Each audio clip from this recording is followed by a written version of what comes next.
Hey, everybody. We're live? We're live. So everybody. Oh my. Yeah. Goodness gracious. Oh. Well, hello. Hello.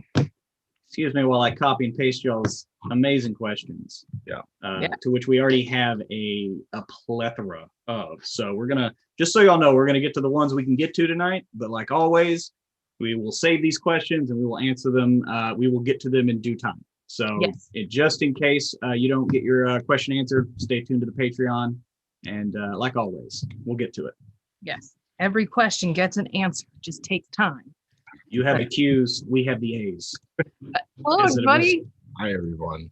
Hey everybody. Welcome to the party. This is our end of Kickstarter party, and we're hanging out and answer questions, talking, chatting. I don't. You're on your phone? I'm always on my phone. I'm Emma. I'm the CEO and comms person, so I'm going to be on my phone, and tuning out the fact that I'm at a party, which is what I do at normal parties. Yeah. Yeah. Yeah. Yeah. We're Jim all at a can party. confirm. Yeah. Can confirm. And we're joined by Celeste Conowich. Yes. Yes, Oh, Celeste is our design guide, advisor, and mentor at 2C Gaming. Yep. Yeah, She shares her wisdom with us every single week. representing the mothership 2C Gaming today. So excited to be here and chatting with you all and celebrating this awesome project. Oh my gosh. Yeah. It's nuts. Is that? Yeah. It's pretty wild. It is pretty wild. Yeah. Jim and Prue, how you feeling right now? I'm still waking up from my nap from earlier. So I'm like 3 seconds. I'm on like a 3 second lag, but I'm good. Yeah, no, it's really awesome. It's way I mean, I don't know. It's kind of both surreal and kind of unbelievable, and also like, oh man, this is really like finally It's happening. finally able to get this going and see it through. And now that it's like the Kickstarter part of it is over, I'm kind of glad for that. There's just a lot of like, this is too much for me. All the updates and checking and excitement and Yeah. just like, all right, I'll come get me when it's over. But like, it's also incredibly motivating and like inspiring, and I'm excited. It's been amazing. It is definitely like a full month on adrenaline, Yeah. but in an amazing way, because like, look at all you people who are here right now and all the people who've supported us. We're actually here and it's happening. Yeah, it's really It's awesome. Yeah, it was immensely emotionally draining to just, I don't know, just like watching the Kickstarter and like, oh my God, are people gonna like it? And it's like, oh, they do. But then it's like, oh my God, they really like it. So we can't screw up. Like, wait, we can't screw up, guys. So, but hey, we're ready for it and having a lot of fun too. 2C has been very supportive. Celeste has been amazing, helping us kind of guide through this, being newbie writers. I mean, I know Jim and Emma aren't, because Emma's an English major and Jim was a history major, and so they've written a lot. But it's been a while since I've done writing like this, other than my crazy D&D campaign notes. So it's been an amazing experience so far. And so I like them. I'm glad for the Kickstarter to be done. That's set in stone. Now let's just write the freaking book. And Which is the easy part, right? Right. Yeah. Well, I think we've got the hard part out of the way. Like, that's the thing. I'm, We trying did to- do the hard stuff first, because yeah. the last Oh, thing you yeah. want to do, it's like, oh, the book was, principal writing was supposed to be done a month ago, and we're still working on the hardest part. So we were tackling the hardest stuff first, like full classes and Mhm, exploration rules and things Yeah, like that. So it's, yeah.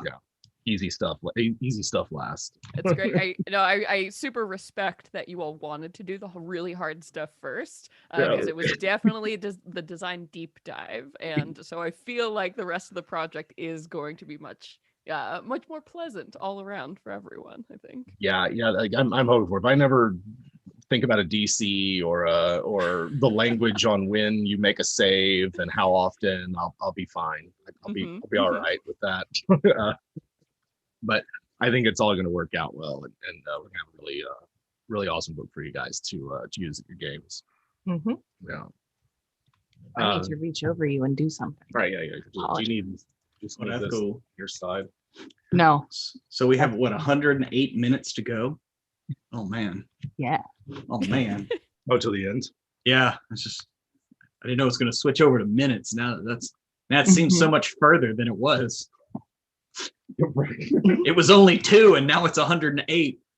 What's going on? Yeah. All right. I don't know what's going on. Oh, I'm going to be confused as long as you're doing something in front of me. I did something. I fixed. So the link that I had in the description to the Kickstarter was broken because I put 2 S's at the end. I have now fixed it. So if you want to back the Kickstarter or check out the Kickstarter, then you can do that now. Yeah. You should. Right now, you only have Good less job. than 2 hours to back, and you Yeah. want this. It's really good. Yeah. Mhm. Yeah, you want to get it on the ground. Yeah. floor. It's super fun. Excellent. Wilderness exploration and asylum and everything else. I'm assuming everybody here already knows what the book is and what it's about. Wait, no. Yeah. We're doing a Kickstarter. Mm-hmm. Right now for It's- the next 2 hours Yeah. ish. And yeah, I don't know. Do we need? Is that an assumption we should make, or are we? I don't know, chat. You tell us. Yeah. Do you know what we're doing here? Do you know why you're here? I, Do you know why this is I don't. happening? No. Yeah. No. There's What's going on? There's a book. Right. We're writing it, and about 4,500 of you have decided that you like it enough to buy it, and that's amazing. Yes. Yeah. Right. Yes, we're writing it. Almost 4,800 people. Wow. 4,800 people. Goodness gracious. I think we can hit 4,800 backers by the end of this 106 minutes. Mhm. Yeah. Do we want to start working our way through some of the questions in chat, or is there Go something for it. else? I like having a question to answer because I feel like it's my Hey, we're just here hanging out. We got plenty of time, so yeah, might as well. That way, it always spurs conversation in other aspects. So Or you got one for us, or if y'all could, since we have so many questions, I don't want to have to keep scrolling up and down. Somebody else could read them. That would be Sure. Yeah. I don't mind reading them.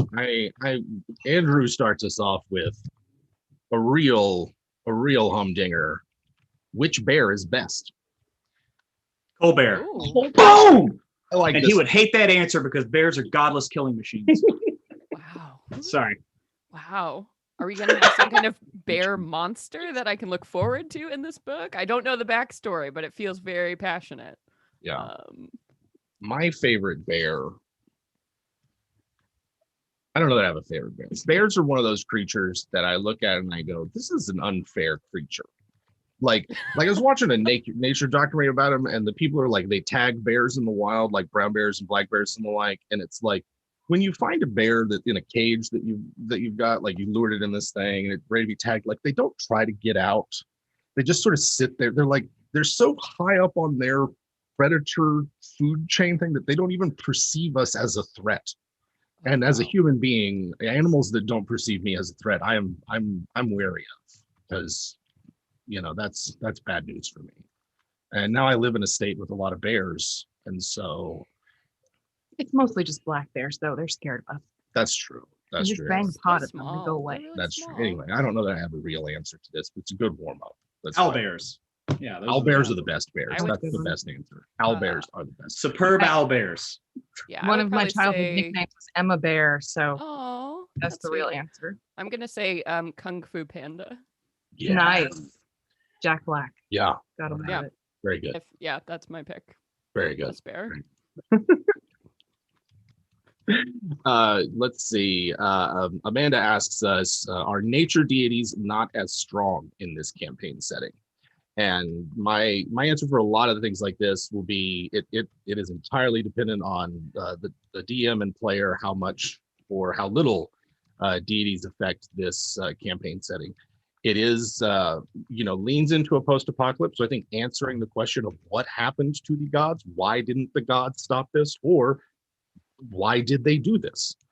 And it could very well be that like the weird wastelands are so messed up and so out of whack because the deities were supposed to kind of keep everything copacetic and running the way it's supposed to in a D&D world, like went away or were forced away, or like it's one of those things where we want to posit a principle of this implied setting and then throw it to the individual groups to answer the question of why this particular thing. So there's still druids, there's still clerics, there's still sort of like references to deities and sort of cosmology, but you're not going to get like this is a list of the nature deities that are no longer around, what they do.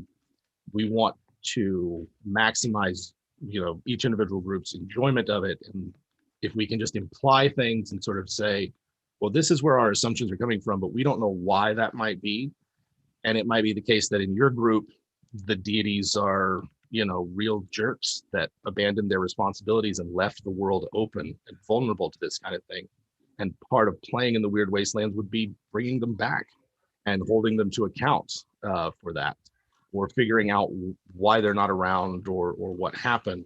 So like the default is that there's not really any gods around as you might understand in a traditional setting, but they're not like I don't know, contradict myself, like we're not ruling out that they might still be around and can be a factor. Like that'd be a fun tier 4 campaign arc, I think, for a Weird Wastelands. Like, where are the gods at?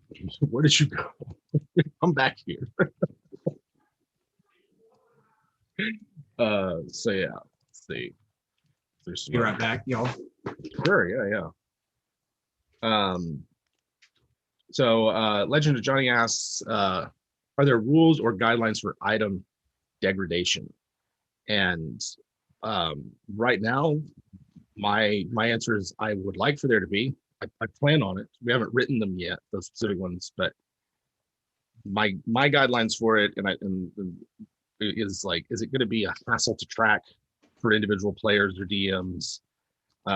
If there's, like, it's easier, I think, maybe for a player to keep track, say like, oh, okay, something happened to my weapon, or it's been damaged somehow. But to me, like, armor is a little bit different, because now you're talking about like, well, the DM has to keep track of every time they hit you or you get hit. So I'm not sure what it will look like, but to me, part of playing in a post-apocalyptic wasteland is like, there's a lot of stuff around here and it might not always be in the best conditions. You sort of have to make do with what you can find, and going out into the wasteland to acquire resources and to, like, look for stuff. We want to be a big driver of play. So you can expect that we're going to do something to mess with your gear. What it will look like, we don't know yet, but it want to be simple and easy to run at the table. That makes sense? Yeah, I'm not sure. So I'm gonna be honest. I don't know if somebody else wants to in the chat here wants to like handle the questions, because I don't really know what's going on, because I'm literally copying and pasting because we have so much engagement, which is amazing. It's incredible. Yeah. Like, when I think about it, I've seen ones where it's like, okay, I have to keep track of like 5 different levels of item quality, and each one of those has a different like threshold for how often I can fumble with the weapon or crit with it or whatever. And that sounds like a lot of keeping bean counting, and we're already trying to like reduce that in terms of encumbrance and like, food and water and things that you need. So I imagine what it'll be is something that's kind of like either binary, or weapons either fine or it's not, gear is okay or it's not, or a 3-step, like it's fine, it's getting worse, now it's not useful, something like that. Let's see. All right, we have Peter Yarl asking kind of a similar question to Amanda about, hey Peter, how's it going? Amazing about nature clerics, and like a similar, like the answer kind of covered.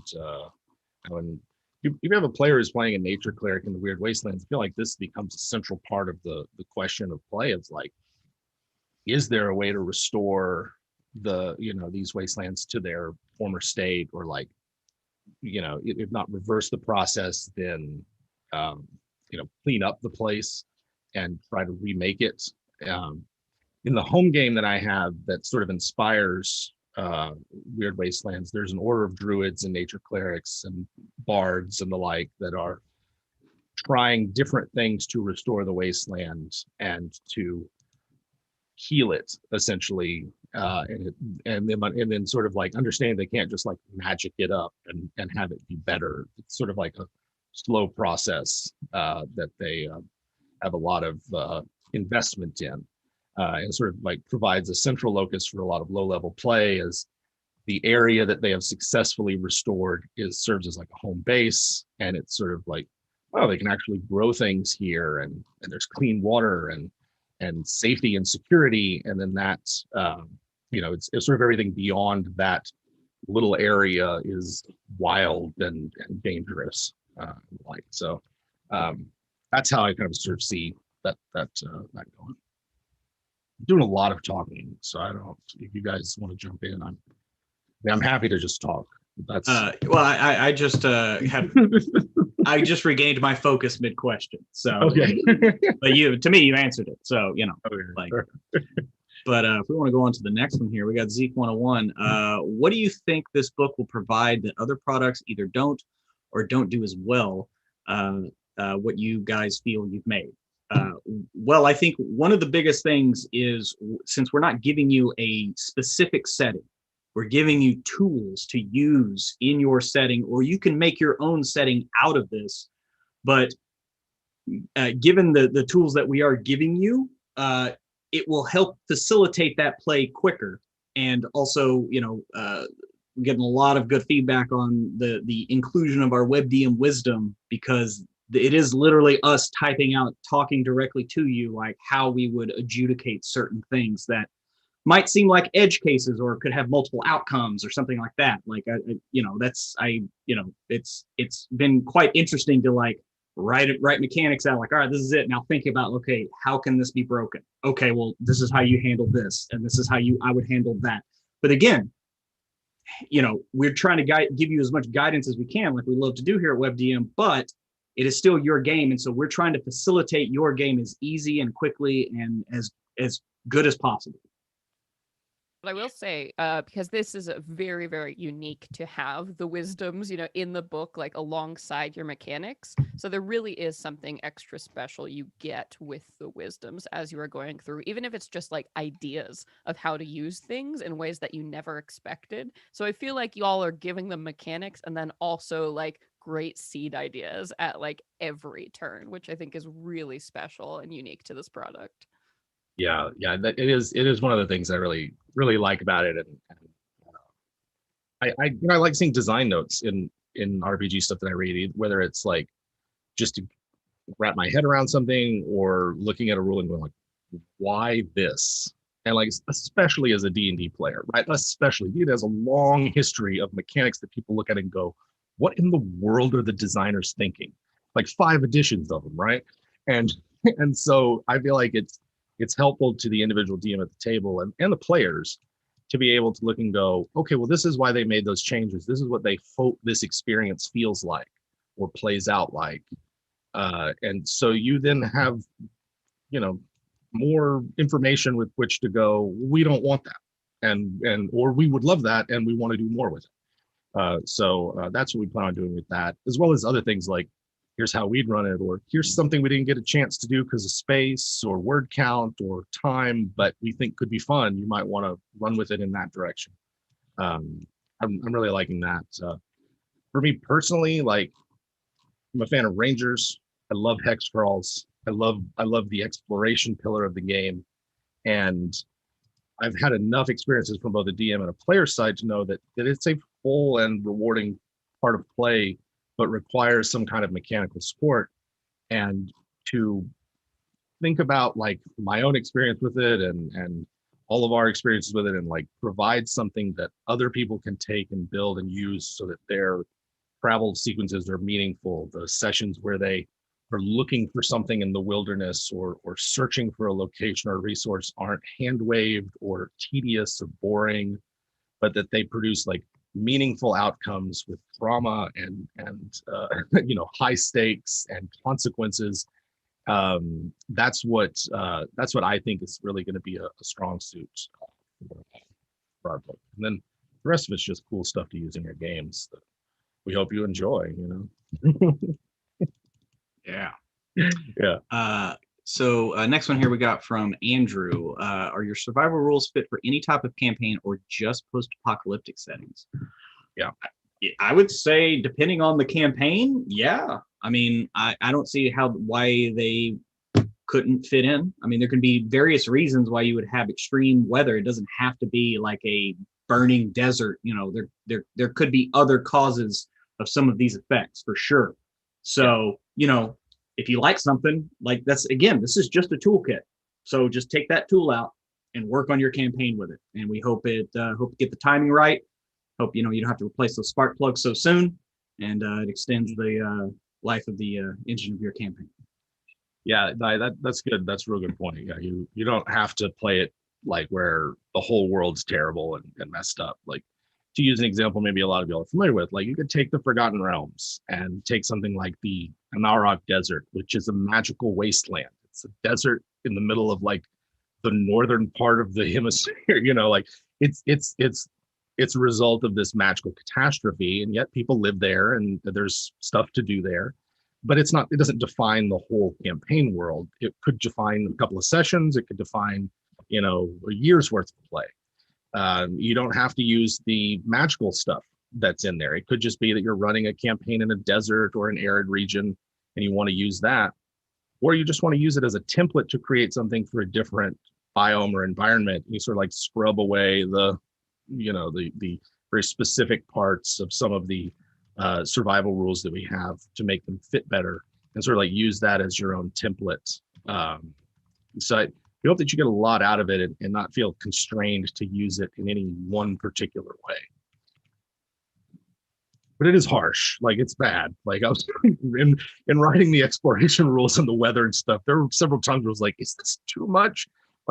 Like how many times are we going to have? Some tables are going to love it. They are going to crave the pain. And if your players don't crave the pain, you can always scale it back. It's very easy to do. Yes. Yeah. There were several times in writing where I was like, Jim, this is too much. This is too far. I've been reading it. I'm like, oh man, Jim, it's been fun. It's been fun for me. I just want to apologize to all the players out there that are reaping the benefits of our playing at Jim's table for so many years, so that now he can revisit all of the trials and tribulations that we put upon him. Well, yeah, and the time that I've run Land Between Two Rivers in 5e, I didn't run any of this stuff because we're running it on stream, and so it's like a 2.5 hour game. And like at first I was like, okay, we're gonna run it like this. It's gonna be like a hex crawl. We're gonna look at all the wilderness rules and whatever. And then like after the first couple of sessions and talking to the players, that really wasn't what they necessarily were into, and it didn't fit the format of the streamed game that we were doing. So this sort of almost represents like an idealized or like if I when I do it again will look like this, and then who knows, I might hate it. Jim, what were you thinking? Too much, but yeah, should be able to use them in just about any kind of campaign. Awesome. So Truemate, with the world how it is, how has this affected Warlock patrons? Well, that's the thing is your DM gets to determine how the world is, but I get the meaning of your question based on what we said. And, you know, when the gods have abandoned everything, how do you have like a celestial Warlock patron? Well, you can still have like an angel that's giving you your power that was left behind, or maybe you're a sleeper agent from a god that abandoned it and just left you a series of instructions. I mean, this the thing is like, let your mind go nuts with the ways to weave around, you know, all of these, you know, kind of like rules of the pact that a warlock would have. Now, I believe Emma just finished doing some writing on our particular subclass. It's so cool. Yeah, for the warlock. So cool. So if you're not worried, if you don't want to worry about a devil or fae, you could always be the apocalypse. Is what I was working on last week and we'll be working on this week. And it is literally that you are pacted with some element that brought about the state of the world as it is now. And you kind of get to decide what that is, whether it's like magic gathered together to become sentient, or whether it's something reaching out to you from the past who's realized this terrible stuff that's happened. It's like, no, wait, let me help you. Maybe I can help thwart the thing, or you can tell me more about what's going on. So it's kind of, it's Warlock. It's an exploration heavy Warlock as well. But yeah, as we've been working on that, I've also been doing some writing about like how you would deal with other Warlocks. Yeah. And this is a world where there isn't really a college of magic. If you are not like innately gifted something like a sorcerer or something divine, Warlock is pretty much the way you're gonna have to go. And there's probably a lot of terrible, terrible things and some good things that might want to make a deal with you, because otherwise, how are you gonna get it? Yeah, who's making the spell books? Who's printing the paper? Who's breaking paper for spell books? No one. Who's teaching new mages? Yeah, that's a good. I like that. Yeah, and what happens when your apocalypse tells you to finish the job? Like, that's the, like, as a GM, that's what I hope I have, or a DM, I hope I have a player who's an apocalypse warlock, and it's like, no, this apocalypse is not done yet. Yeah. There's all these people still around messing everything up. You need to go ahead and finish this off. Yep. Like, Yeah, I have been writing a blog series all about like evil campaigns, and the more I read about this book and like the experience, I think an evil campaign would be so fascinating in this world, like what you were talking about, like finishing the job, or like, oh man, the apocalypse didn't quite get everybody, so like let's the hit figure out list, or why. Yeah. I think it would be excellent. So fun. Evil campaigns are my favorite campaigns to play, bar none. We should do that. Maybe the AH so can well. the evil. So well. Yeah, we'll see. Yeah. Instead of an evil hex crawl, let's do an evil pub crawl and see what happens. After the third one, all pub crawls are evil. Yeah. Exactly. Go. Oh man. All right. CH has got a question here. Love your diseases in the alchemical sump. Can we expect more examples in other parts of the book? D100 of them, maybe? Yeah. I mean, we've been. I think I mentioned before. I don't remember where or what over the last month, but like a lot of the things that I enjoy most as a player and a DM are those things that have like never happened to you while playing. Like when was the last time you got really lost and had to like find your way in the wilderness or something? And so like when I think of those chemical contagions, like I look at something like, well, there's some of them on there where you might want to do this to yourself. Like the only way to contact other plane or something like that, it might be to go and find one of these pools that produces that effect. And then you just got to ride out the part where you're incapacitated and babbling and receiving visions and psychic damage while your friends defend you, and keep you safe during that time. And what I don't want, and for any of the stuff that we put in there, is for a player to go, that was bullshit. Like that's unfair.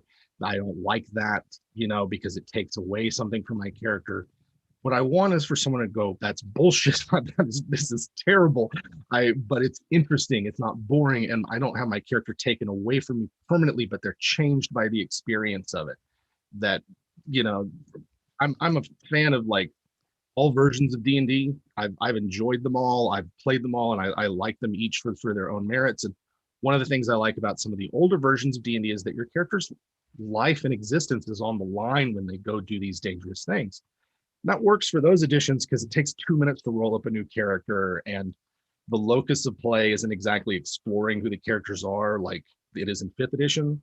So I wanted to shy away from like, this thing just kills you, But there might be a moment where your DM says, all right, in an hour, you're going to take 30 D6 of damage. And, everyone around you will too. But between now and then, you have a choice how often and to what degree you sort of dole that out. Or if you use it offensively, if you go off by yourself, heal up, like there's an interaction there that goes beyond just save or die, or save or be mutated to the point that you don't recognize your character. I want stuff that's like, it's going to change your character. They're going to have an experience and come away changed from that. And it might not be exactly what you would have wanted for them, but hopefully it's not boring and hopefully there's some element to it of choice that you can direct the course of that, whatever happens to them. Nice. All right. Jeff Winnett has a question here. We've sort of kind of answered this, but we can get a little bit more specific. Are there guidelines for where to place the wasteland in established campaign settings? How about blowing up Faerun or Corvair and setting it in the rubble? I mean, beautiful. Yeah, in many ways, if, Moorland is. Please blow up Faerun. Yeah, we did. I mean, in many ways, the Moorland is as much inspiration for Weird Wastelands as like Dark Sun or some of the other stuff. Like, I mean, there's limits on what we can talk about just from like an IP copyright perspective, but if it's a magical wasteland, then there's something in Weird Wastelands that will be useful for you for running it. So absolutely, you could set it in Corvair. Absolutely, you could set it in Faerun. If you want to demolish those places, I think that's what's fun about playing in a published setting, is to do that sort of thing and not treat it like it's a museum. But yeah, it belongs in a museum. And then let's blow up the museum. I mean, like, that's the thing that I think that we've constantly been trying to like reiterate is like, we're not trying to give you a specific place. We are trying to give you a way to make your own place and facilitate play there with the tools that we are giving you, because that's all. Like, I know Jim and I have had many conversations about this. That's all we really want from modules. Like, having a specific module is one thing, sure, and running it step by step, that's great. Or even a campaign setting, awesome. But when it's just like, use this or don't, or this is how you would do this, this is how you would do that. Like, we want to just arm you so you can make your worlds however you see fit. Yeah, that's a really good way of putting it. Like, there's a lot to like about traditional campaign supplements. There's a lot to like about the lore and the way they're presented, but I think that there's also space for an alternative model of presenting a setting that is just a bit different, that's not really concerned about what's happened before or who the major personalities are, and is really more concerned about what this place is like to be in, and then giving DMs and players inspiration for how they're gonna tease that out individually for their tables. So yeah, very good. I like this next one, Pruitt. This will be good for you. It's all right. Captain Mango, which that's a great name. With this Sea of Stars supplement, can we finally say Spelljammer confirmed? Are we legally allowed to say that? Yeah, legally. No. We can talk about Sea of Stars. Sea of Stars is confirmed. And does that take place in space using magic to jam? Are there spells? Is it jamming? There's spells. Yeah. Is that your jam? Well, then you'll like Sea of Stars. Swashbuckling space fantasy. Yes. Swashbuckling space fantasy. Do you want to know what to do in those long respites between systems? Like, that's the thing that I found like the hardest to do when it came to running my space fun campaign, both times that I ran it, both with the home group and with the Starward Bound group. And so that's the thing I really want to focus on. Like, not only like, and again, this is all conjecture. Like, we literally had, like, I have scribbled notes for like some things, and I have my campaign notes and everything to go on. But what I would like to do, I want to be able to let you make your own systems, right? That's my favorite part of the Spelljammer books. There's just like page after page after page of like random tables on how to make your own systems and what they look like, how does stuff function there and all that. And like, to me, that was the most like, it just got my brain juices going. It just got the creative juices flowing and churning. And like, I want to give that to you. And I want to give you, procedures for those long travel, you got weeks or at a time to fill in between. So like when you think about how long it takes to learn a language or a new skill, like, these are the things that like I can't wait to start putting in there, because like, it's going to be a month till we get to where we're going. Well, guess what? You can be halfway to, whatever, if you put the work in, and just having like procedures for that to maybe accelerate because you have nothing else to do on ship. Or maybe you want to start a fight club. And what does that do? Do you start giving your crew bonuses? Like, these are the things that are churning in my brain, because like Jim Davis, he started a fight club because he's like, we got to teach these. They got boarded and got their asses kicked. He's like, we got to teach these guys how to fight. Yeah. Right. And so they started Fight Club on the bottom of the ship because you can do that. And so but what does that do to the crew? Like, is that going to give them morale bonuses when you have combat? Like, that's just kind of some of the things that are percolating on my back burners right now, considering, that was the 250,000 stretch goal announcement. So yeah, I hope you're ready for, to take your campaign out of this world. Yeah. Very good. Yeah, there's a lot of time. There's a lot of glyphs of warding that can be inscribed in 60 days. I thought in Starward Bound we had a very graceful, alternate solution to all this time and space, which is that we just did a lot of space fantasy drugs. Yeah. I mean, y'all got heavy into the drug trade. I was actually when I had to actually make up rules for that because Elry wanted to start making his own blueberry juice. I was like, all right, I guess. Well, have a little adventure so y'all can gain that druid's trust, and then he'll give you the formula, but whatever. But yeah. Good times. Real busy. Yeah. Let's get to this one by Drew, because I think this one Emma can answer this one. Really, I think. Oh, what? Will there be any list of suggested cataclysms to set up the Wastelands? Oh, will there? I have in the last week or so, we're currently developing this, but there is going to be a create your own apocalypse CYOA set of tables, so that you can decide for your game if you want to, or if just for shits and giggles or a tough day after work or whatever, you can decide what the society was before, what issues it had to begin with, then what terrible cataclysm happened that set everything off. And then not only that, but next is what the social response and what the ecological response is to that. And then you kind of rinse and repeat until everything gets bad enough that it seems plausible that the entire civilization dies. It's been very satisfying. I hope you like it. Yeah, it's really cool. That was plural tables. Yeah, there's a lot. And what's fun, a lot of people are asking about, this book as a resource for other game systems. And I think there are a lot of tools like this table specifically that are going to be awesome to use system agnostically, because everything on this table is just a really great way, even for writing short stories or, planning your comic book pages. There's some great ideas in here to kickstart and dream up apocalypses. Yeah, you guys don't realize the kind of disturbed things that are inside Emma's mind. I have privilege. Follow me on Twitter. Yeah. But Weird Wastelands will give everybody that gift. Yes. And they can use it for their own. I don't like being on camera very much, but I am writing on this book, and I have a dark streak. Yeah. You agree, Celeste. Thank you. Nice. I have been, reviewing your subclasses and your table quite a bit. A confirmed dark streak. Yes. Yeah. So before we get to the next question, I just want to say, Drayton, yeah, it's build your own apocalypse right next to build a bear, but why can't you just have a build your own bear apocalypse? Yay! Anyway, just bears just ruining everything. I should put that on the table. Yeah. They do have some options for large bees. Yeah. Beads. Bees. Bees? Bees.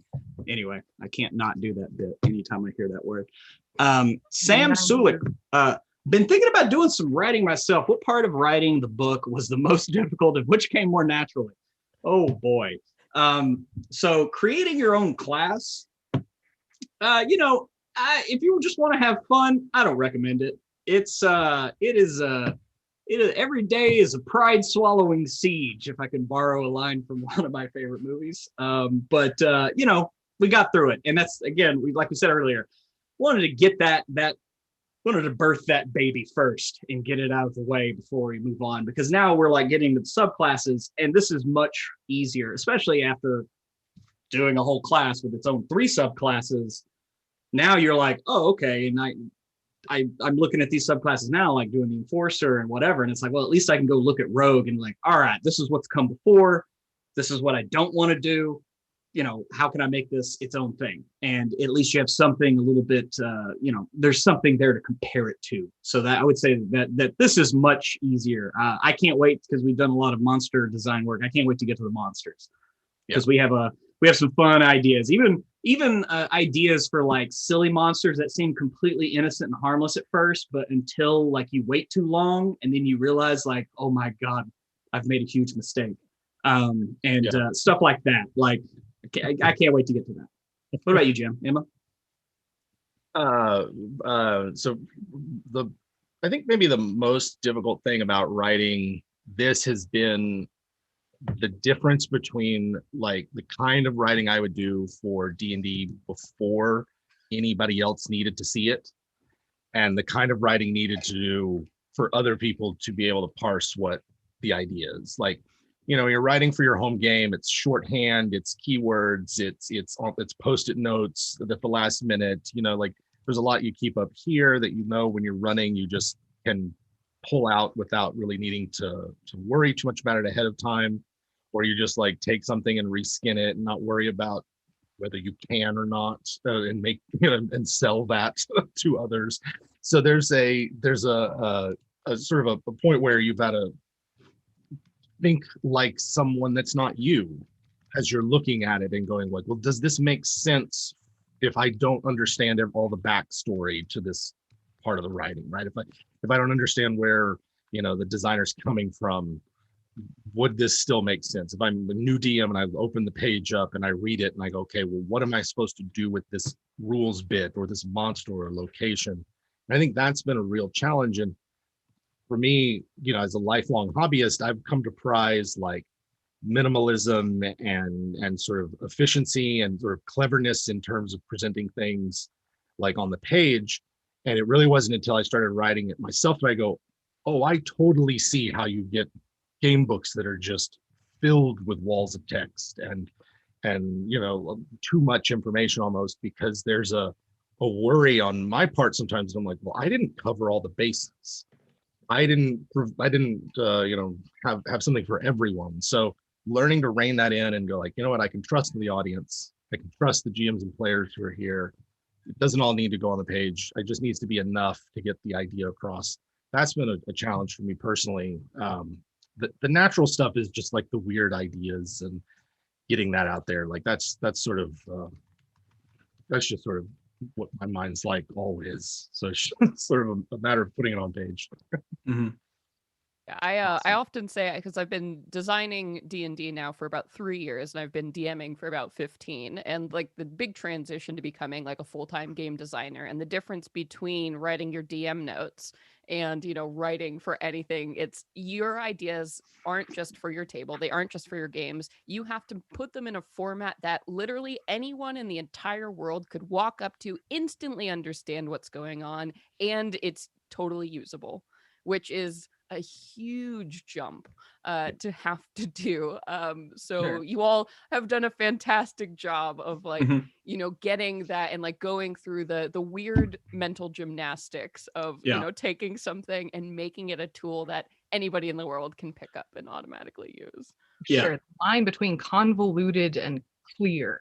It's never been it's more a wide gap.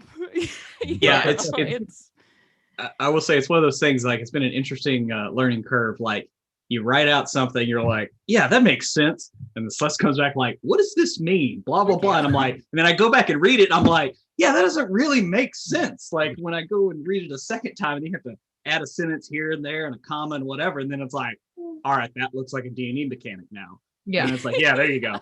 And it's like, okay. And just it's all those like, and everybody does this. It's like those little things that in your head you say out loud, but when you're writing, you don't, because it's just implied. It's just natural. So you don't think about writing it all out. And so, it's just learning that process has been very interesting, I will say. Yeah, I feel like I've been doing well, because my feedback at first with the subclasses was like, there's not enough here. And then other times it's like, this is way too much now. Like in some of them, this is really convoluted. I'm like, I'm evolving. Yeah. Great. Yeah. This isn't our final form. I know. It's like, I just want them to be able to explode. How do I do that? I'm helping you. We're gonna get there. Yes. I just want them to explode and die. What is that? All right. Let's see. We can answer this one pretty quick. We've been joking about this, Jim. Truemate wants to know any Mad Max style crystal fueled machines. Yeah. Don't you worry, you're going to be able to get shiny and chrome as hell because again, that was our first stretch goal, War Wagons. And so we've been tossing around some ideas on what would fuel them. If at first it was I don't know, Jim, you want to talk about this? Does it matter? Yeah, I think like there's been a lot of ideas we've tossed around. I think we're circling around trollium, which are troll, like it's fossil fuel troll that just causes of it. The idea that I have is like we can have way more than one. Oh, totally. Because our first idea was Arcanol. Arcanol. Yeah. Arcanol. Yeah, where it's just like it's it's alcohol made from pure arcane energy. So it's flammable if you put a fire to it, sure. But I'd like to think that it has multiple, like if you depending on what element you put to it, it just like it amplifies that or something, like I've been trying to actually think about that. And I think that would be interesting. But yeah, something more than just soul coins, because you shouldn't like feel horrible every time you want to drive your war wagon that you're destroying someone's eternal soul. Which, hey, for an evil campaign though, I love it. Great. But yes, I can't wait to get to the war wagon madness. I think that's probably the part I'm most excited to like read and review for sure. Yes. All right. Let's see. Trying to find. We love all. Just so y'all know, we love all your questions. We are trying to find questions that are more focused on and around the Kickstarter. But again, we will save all these questions and get to the ones that we don't answer at a later time. Yep.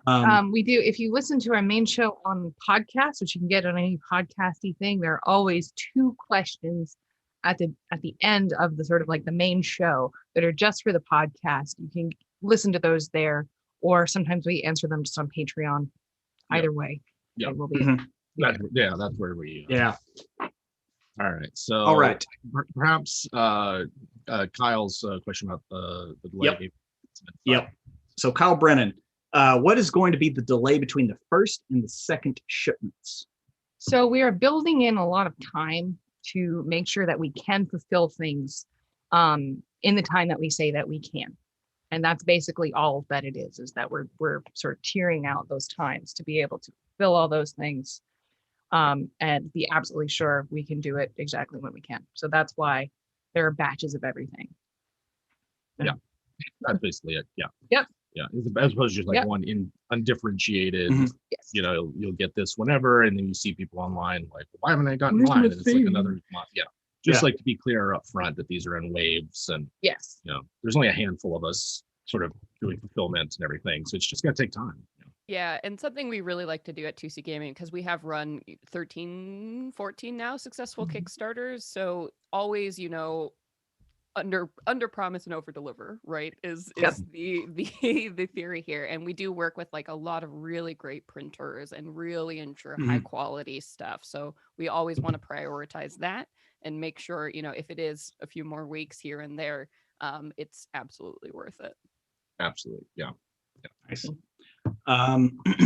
Real quick, because I'm gonna wrap this into use for the Kickstarter, because hurting animals is important to live. But Lisa Penrose, Tunnel Snakes rule. Hi. What is your favorite fiber animal? Llama, sheep, goat, or a different wild card? Well, I was part of a trivia team called the Hobo Goat Family, and still am. We got second place last week. So yeah, I got to go goat. Because I mean, come on, they eat everything, and they'll headbutt anything that gets near. So they'll protect you. So yeah, I feel like goat's a good answer. That's where cashmere comes from, right? Cashmere goats? No, that was Led Zeppelin, Jim. Angora is rabbits. Angora's rabbits? Yeah. Yeah. Goats frighten me. I don't, their eyes are backwards and wrong. Yeah. So clearly they're fiendish creatures. So they're not my favorite. Yeah, lots of goats in the Weird Wastelands. I like alpacas because they're kind of like llamas but gentler. Yeah. And and things you make out of their fur is kind of like a less scratchy, lighter weight, better insulating wool. I agree with Emma on this assessment. Nice. Yeah. All right. Yeah, llamas are there you go. I'm gonna go with rat. I didn't know that till like less than a minute ago. You rabbits, lived in yeah. Vermont this long. How do you not know about all these flavors? Just don't. Still got lots to learn. I have some farms to take you to maybe. Right. Yeah. All right. Michael Smith has a question here about origins of this. How much influence from Dark Sun is in the book, and how much would it help someone looking to run a Dark Sun game in 5e? So, I mean, Dark Sun is a big influence. We've never officially played in it, or at least I haven't. I can't speak to Jim or Emma, but it is something I have read about. I love, because I love the idea of post-apocalyptic wastelands. So like it's always been one of those things I read about, I loved, and I've always loved psionics. So it's one of those things where it's just kind of a nice merging. I saw you in the chat wanting to talk about psionics more.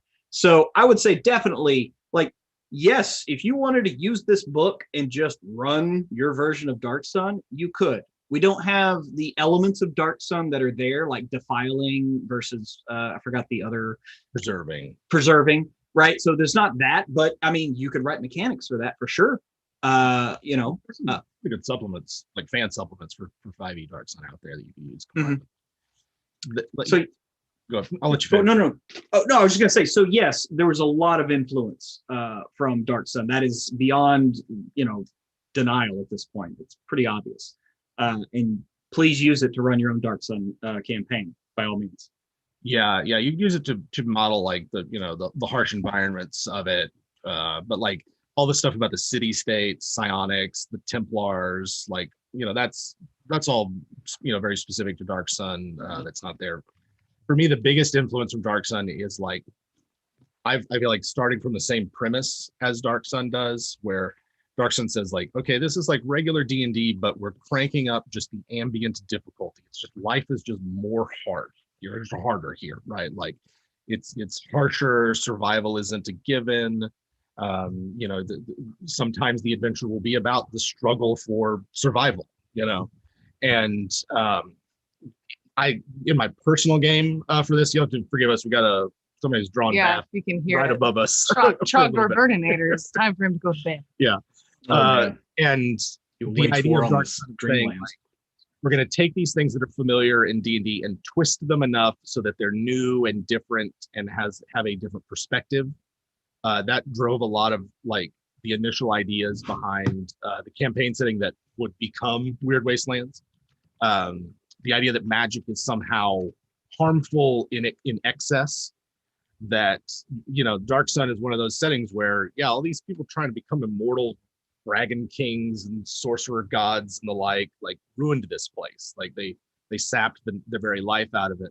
We have a different take, which is there's just so much magic in one place sort of like breaks down reality and leaves a scar, which then creates a wasteland. But you should absolutely be able to use stuff that's in this book for a Dark Sun game. But the final product is very sort of different in a lot of ways. Like you can use all kinds of metal, for instance.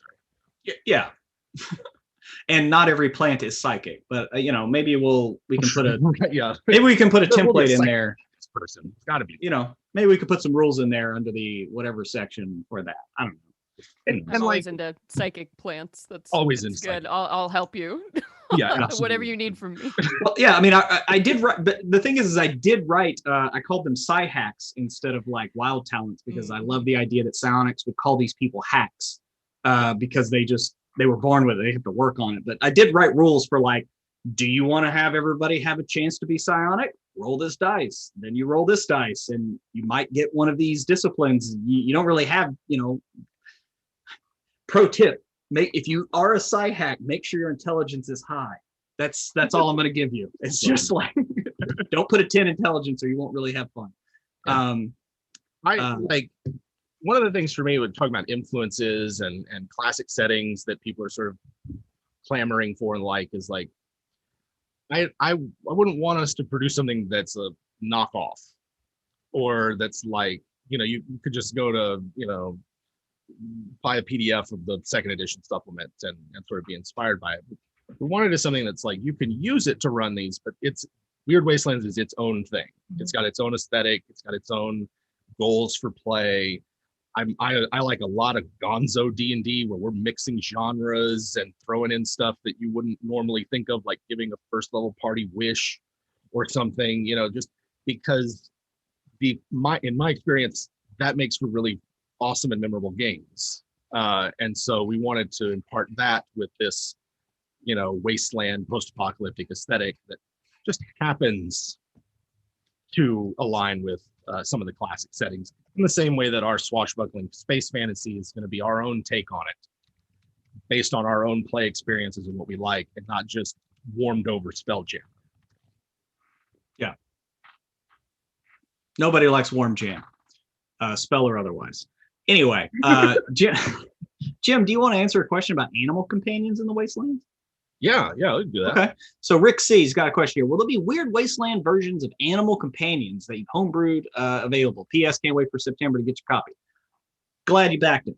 So Jim, what do you think? Yeah, I mean, there's all sorts of we're gonna have all sorts of ways to modify the baseline beasts. I like a lot of world building through tables and through sort of like, these are the sorts of creatures that are available. And one of the things that we wanted to emphasize is like, this place has changed everything, so that the animals that have survived, the animals that are out here, they are changed too. They're not just, it's not like there's just cows and goats and horses and the like, with everything else being, modified or changed, whatever. So what we don't want is for it to be a huge burden. So the idea is that you could have an animal companion and then have these overlays or modifications to them for, like, this is an animal that's adapted to the heat by shedding its fur and growing a set of reflexive scales, right? Or this is an animal that has adapted itself to the heat by becoming a burrowing animal or something like that, or has changed in some way. And so I don't have any like specific, like, check out this particular type of beast, but when we get to it, there'll definitely be a lot of suggestions and advice for how to incorporate that, not just for the monsters, but for the animal companions, the followers, the familiars, that sort of thing that the party has access to. Because you're going to need mounts to get around. Like, they need food and water too. They're a part of this adventure just as much as the characters are in many ways. One of my favorite stories of D&D is losing a mule, and just how much that sucked, because then we couldn't bring our treasure back with us and got lost, and it was like a whole adventure just because the mule died. So anyway.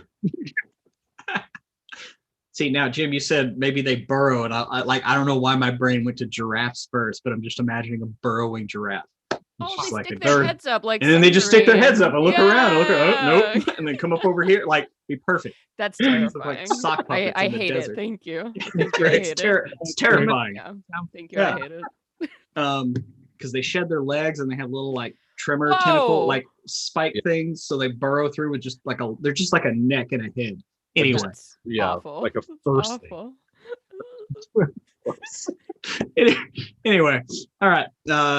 Gary Aim has a question here. Is the Scion more of a short or a long rest base class? Well, guess what, Gary? I can actually say this. Depending on the level, a little bit of both. Because I'm not going to get specific into it, but when it comes to their like psychic recovery early on, it's a once a day thing, and then later on you have improved psychic recovery that, based on how you built your character, you get a little something at every short rest. So wanted to, again, it's difficult to try to make a class that's like, is this balanced or not? So we wanted to give the Scion every opportunity to use their power throughout the day. So we'll see how you like it. Nice. Very cool. Let's see here. Oh, okay. Here's a pre Kickstarter question here from System Philosophy. Long time, many time. It's good seeing you, System.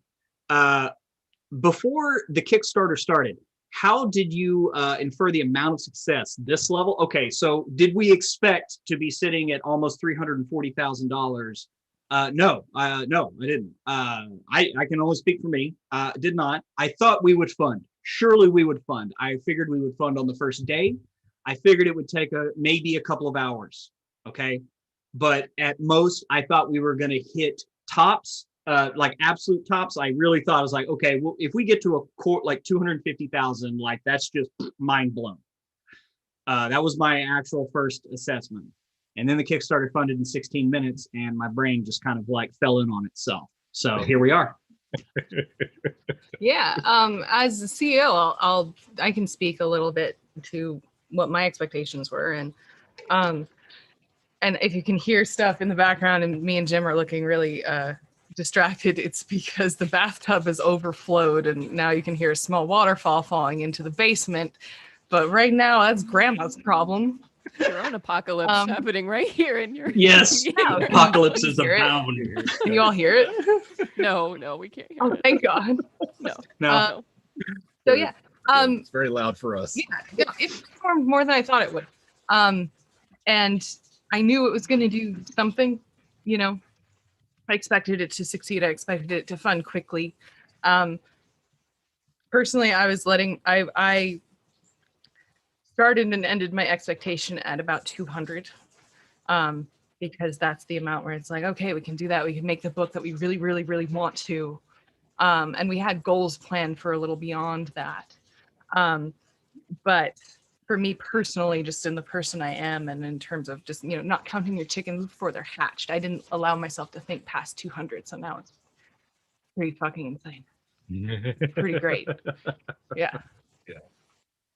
Yeah. Nice. I don't think I have anything to add to that. Okay. Okay. So we are not rich now. Yeah, no, I just want to be clear. We are not rich. That's not I Kickstarter. don't think people understand how I think they expensive do. it is to Yeah. make amazing books. And I mean, between all of, you know, the stretch goals being met and all of the art and everything and all of the extras and the resources going into this book, whenever you see a D&D Kickstarter do well or a TTRPG Kickstarter, you can 100% guarantee that nobody on that team is getting rich, but you can guarantee that everybody is getting to make the dream product. Is what you can guarantee when you see funding like that. Precisely. Essentially, you all are our venture capitalists. Essentially. So we wouldn't go to a venture capitalist and ask them for $300,000 and then give ourselves $200,000 to put in our pockets. That's not how that works. You are funding our ability to make books and make this book and make it amazing. Yeah. Mm-hmm. Yeah. Thank you. And actually reimburse like the artists and everybody that is behind the scenes doing everything to make this book look as amazing as we know it will now. That it ensures that, because that, you know, it's been something that's kind of been in the area for a while now, as far as like proper compensation for art. Oh yeah. Exposure, man. Certainly. Sure. No. Yeah. Anyway, I'm gonna mess this name up, but I love this here. No Linquister, I think I said that right. Anyway. Whoa. Yeah, no, I realized what that actually would probably say if I said it right, so I'm not going to say that. Wayne Reynolds cover, premium only. If so, why not upgrade for all backers as a thank you? So, what's the deal with the Wayne Reynolds cover? Currently, it is a deluxe, but that is something we will be talking about as things develop. That's my answer. Yep. She's the boss. I shouldn't laugh when you say that. They do. You are. But I am. Yeah, no, it's definitely something to think about and discuss. It's anything that has to do with the visuals of the book and sort of the production of the book is something that's sort of a joint thing between 2C and WebDM. And it's something that we will figure out at a later date. Yeah, we'll keep you guys updated. But if you really want it, tell me to the point where I get annoyed. Awesome. Opened up a door for yourself. Oh shit. Yep. Good luck, Emma. Adam Toner has a good question here. This is something for everybody listening. Will there be a pledge manager if you want to increase your pledge later or alter your pledge? Yes, backer kit will be up by the latest July 25th.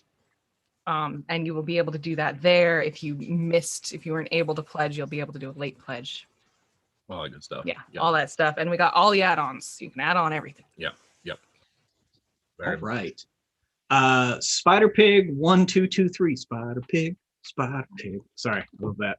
Anyway, what are the Scion subclasses? Well, there's 3 of them. They are the emotional conduit, They are the strategist, and oh my god, I actually forgot the first. This is what happens when you like flush everything. I got this. There's Hang like on. a rational one. There's No. The structured mind. Sorry. Structured mind. Yes. Oh god, I couldn't unmute fast enough. I was trying- No, but that's the thing is like I literally like finished the last revision. I'm like, thank God, it just pushed it out of my brain. But yeah, so basically, the structured mind uses crystals to link their internal harmonies with the natural lattice work structures that are found in nature in order to amplify their power. You have the emotional conduit, who is what it sounds like. They are the scions that like let their rage do the talking, right? They are Kylo Ren screaming, "Roar!" You know, they are Carrie lighting everything on fire, right? And then the strategist is what it is. I was watching episodes of Queen's Gambit while thinking about the strategist. They see the world as a chessboard, and they're all about moving their men around. So they're like the scion warlord kind of thing. So it would behoove you as a strategist to have plenty of people around you in order to you give them stuff, then that in turn gives you stuff. It was very much looking at it through the lens of Art of War. So yeah, there you go. Hope you enjoy. And then we'll of course add more later. I'm already working on the Space Wizard subclass. The You know. space wizard. Yeah, you know, question several don't wanna times. force Difference it. between a techno wizard and an artificer. Answer that quickly. I've seen it several times. Several times difference. Wow. I mean, at the moment, let me see. I would say that like the artificer is very much like focused on magic items and like the creation and spreading around of magic items, and then like a lot of their magic that they have themselves very like supplements that I see. Like to me, I'm very much like both from 3rd edition, 5th edition. The artificer is like magic items. When I look at the Technomancer, really wanting to lean into like constructs and like big complicated magical things, both from like a way to justify why we're including a lot of vehicles in it, as like somebody needs to be able to work on these. From a metagame perspective, like we can't make artificer subclasses unless we wanted to sell it on DM's Guild. So we went with the Technomancer, both because like it's a neat concept, this idea of a wizard that uses really leans into like the material part of spells, and the fact that like magic is embodied in the creation of these large constructs that are found throughout the wastes, and that they can create themselves. But at this stage it's very much like conceptual, because I haven't written the subclass yet. So that's about what I can say. That's about where my knowledge stops. We've joked a lot about it, but the idea of like trash wizard has come up a whole bunch, which I'm Oh, yeah. really in love with for the Technomancer. It's like, oh man, everything in the world is junk. Like, and using all of that and being the most resourceful wizard ever, because wizards are all about rituals and spells and little bits and bobs and combining them to make something. So trash wizard, I think, makes it like a really special almost difference from artificer, who feel like these, oh, I'm in a lab and I have a million different things, and I've been a mechanic my whole life, and wizards are like, oh man, all right, like this is what we have to work. We don't have fancy crystals anymore. Like how are we gonna do this? Yep, we found some junk and we got to do some magic. I think we've mentioned it too, like Hell's Moving Castle, the idea of like trash wizard. That's very much where we're going. And the word, so stoked for it. Oh yeah, the word scrap golem is one of those ideas that I cannot get out of my head for it. The idea that a Technomancer wizard probably just has a little thing that they just are working on constantly. Trash buddy, walking trash can. This is my dishwasher that I've given legs, and it follows me around. It holds things for me. Awesome. What more do you need? Nice. So all right, Sharuk and Sean, great name. How do you picture the Fae and the Feywild would be affected in this setting with the apocalypse? Ooh, how do you see an apocalypse in the prime material bleeding over into the Feywild, Jim? I first off, it would like the home game Land Between Two Rivers that this grew out of. One of my principles of it was it's an apocalypse everywhere. Mhm. And like the prime material plane in a typical D&D world, it touches all of these other realms, and I don't see how you could have an apocalypse on the prime material without it affecting the plane of shadow and the Feywild and the like. And to me, those are opportunities to include content in the book that is meant explicitly for tier 3 and 4 type adventures, where they're no longer worried about how much water they have for themselves. They might be worried about it for the village that they live in or the people that they take care of, but like their personal survival is assured because they're D&D characters at that level. So what are the stakes? What can we do? Well, we can go to the outer planes, we can go to other realms and sort of see the impact of this. And without spoiling too much, the Feywild that we will present is changed. It's distinctly the Feywild, but they suffered a cataclysm just as much, whenever the prime material plane did, as a knock-on effect, as a spillover. And they have had to do things to contain that cataclysm. The sort of freewheeling, this place is Feywild, might not be so much anymore, as they've had to kind of band together and provide some sort of way to protect themselves as another place, as this this other dimension, other plane they're connected to is dying. And just to give a peek for it, one of the things that I want to do is sort of to present an option for players to say, all right, this is a suitable, like, say, tier 3 capstone adventure of the people in the Feywild want you to cut off all connection between your two planes. They are ready to be severed from this dying world. And like, will you do that? Will you help them? Because it's like, it's going to cost the material plane something as well, but this is an open sore for them. And that's just the Feywild. Like, we want to touch on it at least enough for all of the planes, or all the major ones, that you have what you need to build a full campaign out of it, if that's what you're looking for. So Jim, would you say if it's not the Feywild, is it more domesticated, or It's That was typical dumb. on That WebDM was streams dumb. because boy, I'm hurting. that was dumb? Sorry. Right in the heart. Sometimes it gets complicated. So anyway, sorry. I'm only one beer in. But it's enough for me to answer this next question completely honestly, without any judgment whatsoever.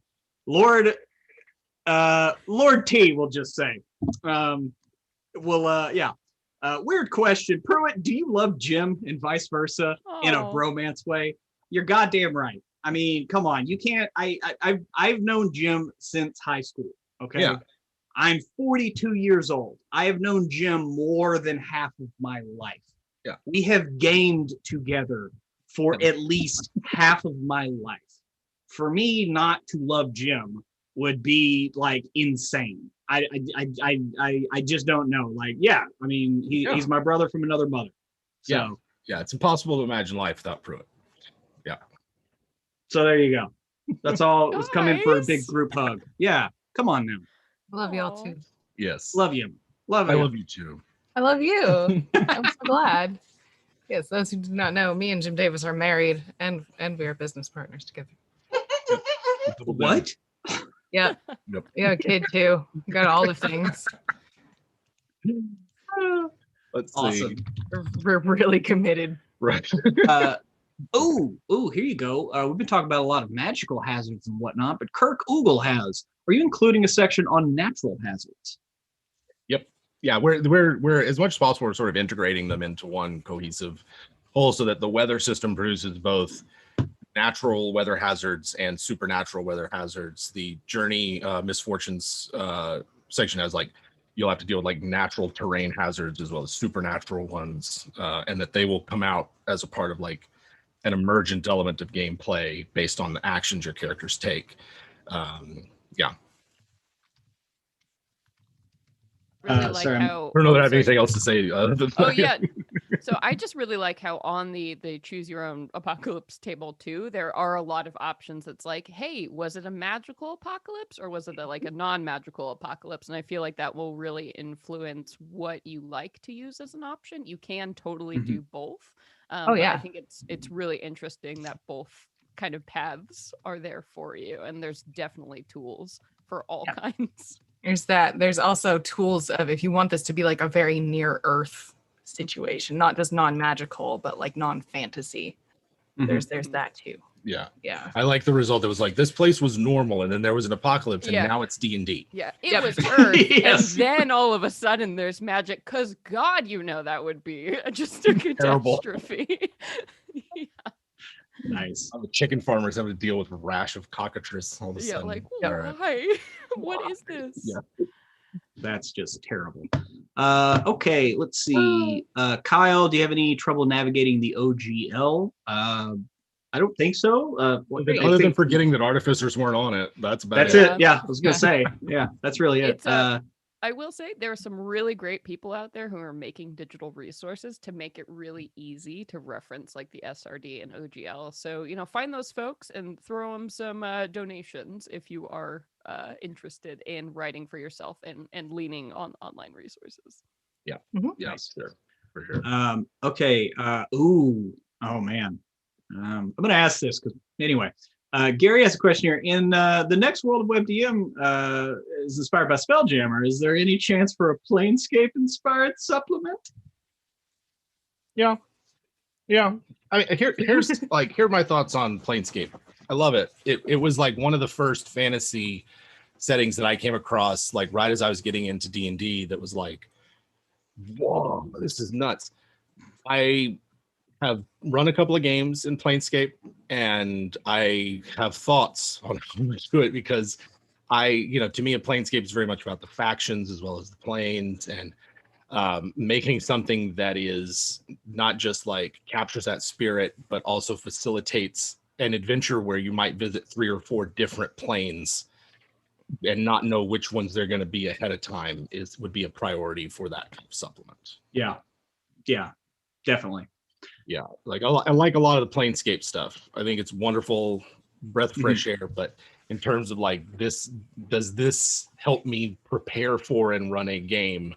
There are area of supports that we could have more of. I think there's some people doing some stuff on the DMs Guild that are in this vein of sort of fleshing out what the outer planes are like, that will be sort of inspired by and might take a look at to see where the direction's at. But we always want to do our own thing, and yeah, there's a reason we called it World of WebDM, because yeah, a lot we could. There's a lot, and there's a lot of books I would love to make, and if I have my druthers, we will make them. So yeah, but yes, many conversations have been had about that, so don't you worry. We will, let's check out the next Kickstarter. Who knows? Yeah, there's a reason the first 2 were inspired by Dark Sun and Spelljammer, right? I mean, once we do that, we're done, really. No. Ian here has a question here. Ooh, I like this. How would you handle the resource disparity on the region border if the wasteland isn't global? Good question. Yeah, real good. Yeah, that's a good one. So I think in those cases, like you're focusing on like an individual expedition's scarcity of resources, as opposed to like scarcity of resources on a societal level. Like the part about resources scarcity that works for me for for adventuring and for running a D&D game is like the scarcity in that session. So it's like, did you bring enough with you? Can you find what you need while you're out there?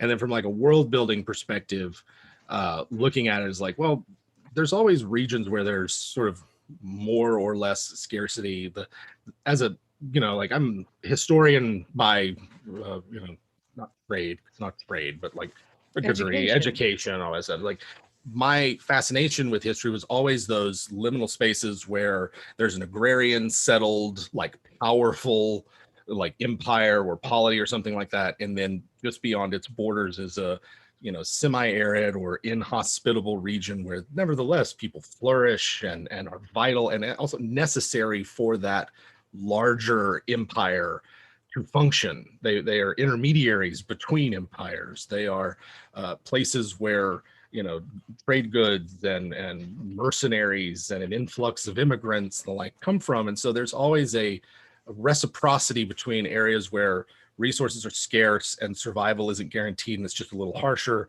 and those areas where they have plenty and they have that. It could be that being next to a region that has a lot of resources is what allows the wasteland settlements to survive and thrive, and the like, through trade. As the people in the wasteland trade the wonders of the ruins that they find there for the things that they need.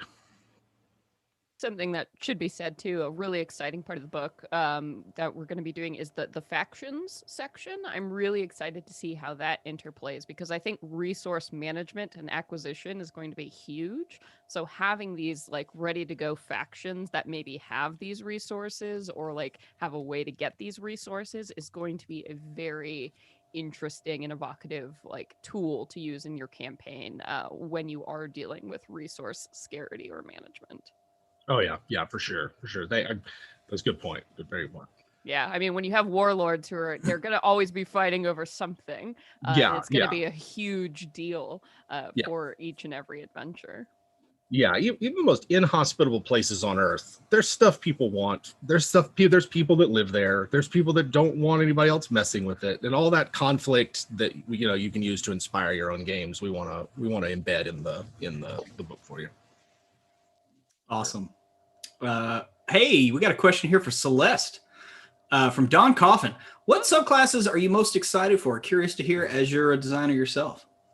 I mean, I have absolutely loved the subclasses that have been evolving all across the board. I was very lucky to get in, like, to witness, like, the brain meeting where, like, these ideas were all coming up, and it was so much fun. I do have to say I'm really excited to see the barbarian subclass, which is all about consuming things and taking on some aspects of that. I won't say too much in case it hasn't been revealed, but like, oh boy, I'm really excited to see how that shapes up. It's disgusting. It's disgusting, which I love disgusting D&D mechanics. So for secret sure. brand. Yeah. Here's a quick question here. Another one from System. Always has the good ones. Will there be a PDF version of the Weird Word workbook? Yes. Yeah. Yes. There you go. The PDF version of the workbook is going to be part of the digital PDF of the book as well. Yeah. The workbook was really important part of it, because like there's things that you do for a rule book, like like Weird Wastelands is going to be, that make it less suitable for like having it open at the table to use, because it's not necessarily just for that purpose. It's got to do a lot of things. And the workbook is like anything you might want in a session or could use, or like we're asking you to track a lot of things, or to keep your eye on a lot of different variables that are in addition to what 5th edition normally does. Like, we don't want to do that without providing you some support for that. So it'll be things like session planning sheets or journey planning sheets, or like inventory sheets, as well as all the tables and rules stuff that's in the book, but laid out in a way that's really there for the DMs to use to run a game. I think something that's also really exciting is a lot of like newer players who have just come into 5th edition have never experienced like hex crawl, exploration, or travel. So the workbook does have, pages you can print out to like make your hex grid maps to go alongside the rules that people might not be familiar with. So we're really setting you up to have all the tools you need. Yeah. We didn't want to be like, here's how you make a hex map, and then not provide you with blank hex maps with which you can use. Exactly. Because it's kind of hard to find that sort of paper. I don't know if you guys have tried to find it for. It's very these days, no. Well, that's true. Like, it used to be a lot harder, but yeah, we wanted to give you guys the tools you needed for it. So Yes. Sorry, I'm having a lot of fun.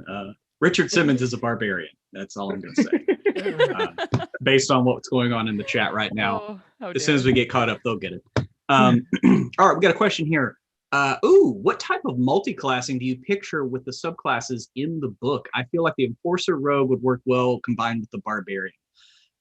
Yes, it would. I would also say the Enforcer Rogue would work well with, of course, with the Monk, with the expanded access that the Rogue has to certain sneak attack options. You put that with the Monk. Monk already has really good unarmed stuff. But yes, I mean, Rogue and Barbarian work definitely well together.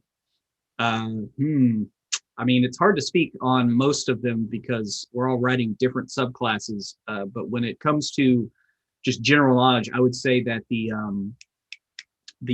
fighter and ranger would probably be pretty good together. They're kind of in very similar veins. So it just, if you wanted something a little bit more martial, you could just have some ranger and then the rest fighter, or vice versa. If you want to be better in the wilds but still have some of that that fighty fight up front, that would probably work well. I don't know, Jim.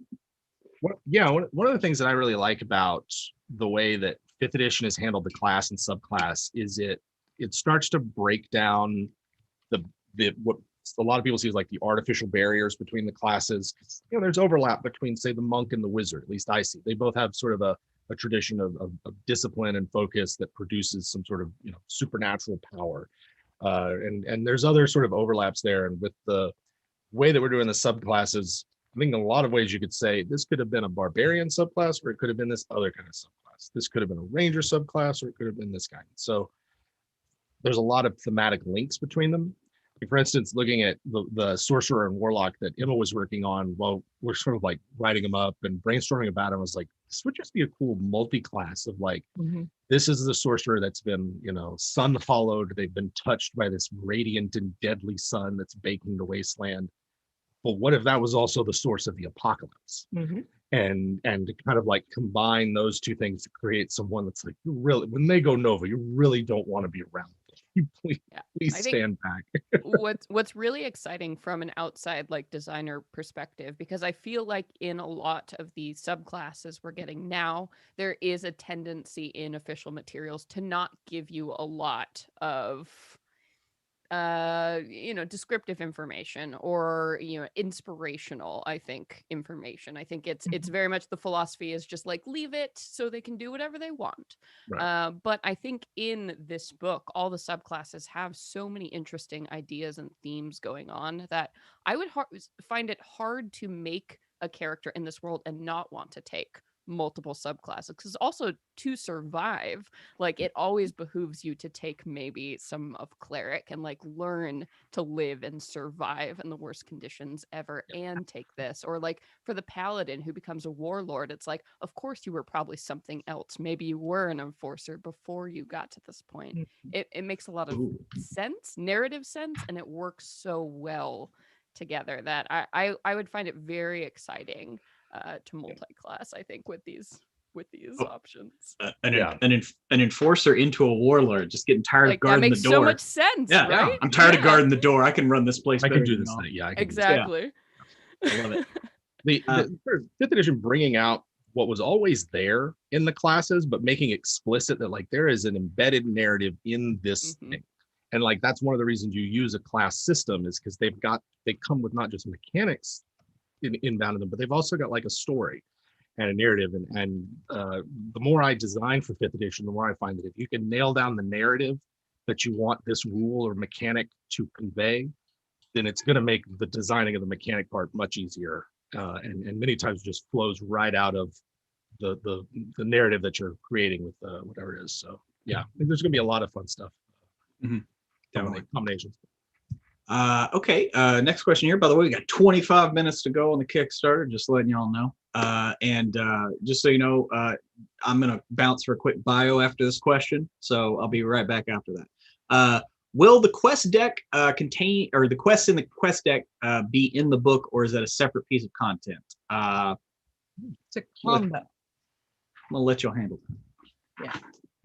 Is it? Yes, we discussed this some weeks ago. And this was your answer. I don't doubt that we did, but I do not recall. So I remember seeing the answer. If you remember, then I enlighten me. Yeah, so the answer is that it's going to be a combo. There's going to be some things in the quest deck that are sort of lifted from the locations that have their adventure hooks, but we're also going to put things in there that are specific to the quest deck. So it's not just like you're buying the same information in a smaller square form. Yeah. Yeah, so it's gonna be a combo. Yeah. Boop. That's a good answer. I'm glad I gave that. Yeah. Good job.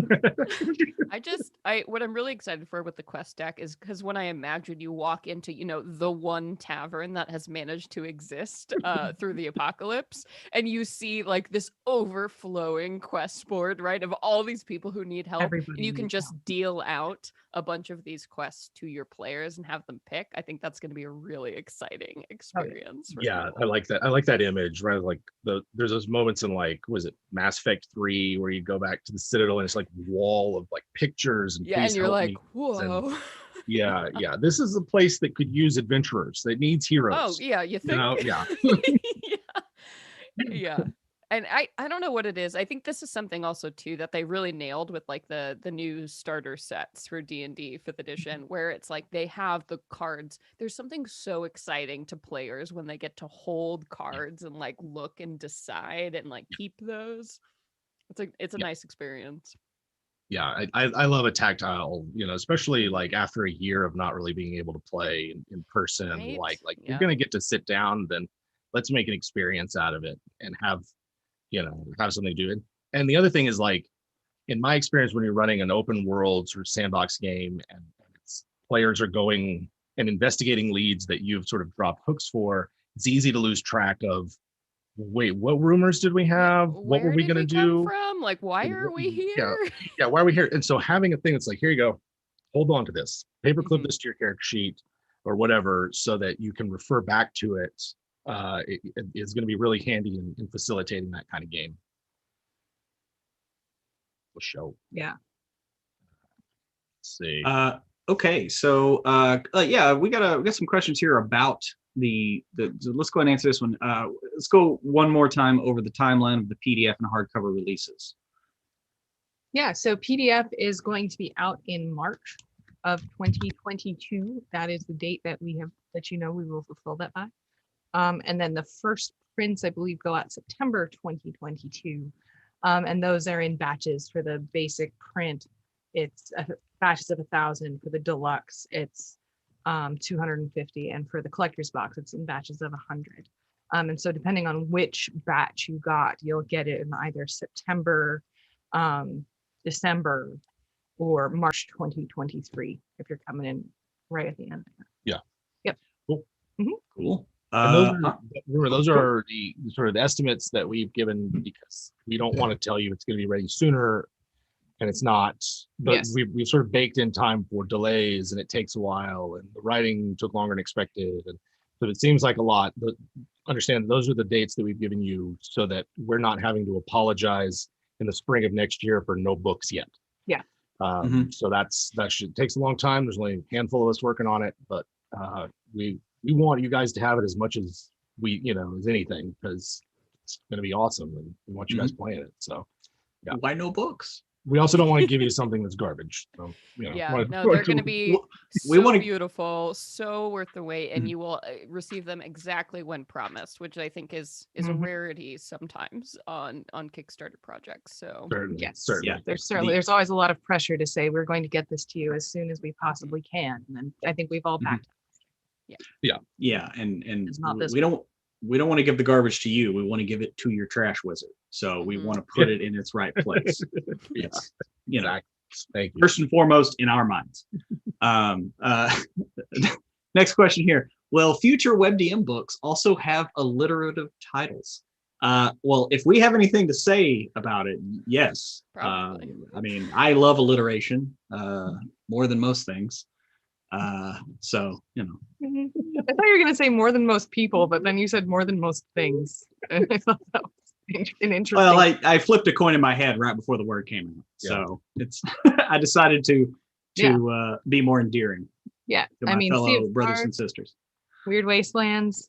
Well, I mean, we'll see as we go. Perilous Plains. Perilous Plains. Perilous Plains. I mean, that's got a ring to it. There you go. All righty here.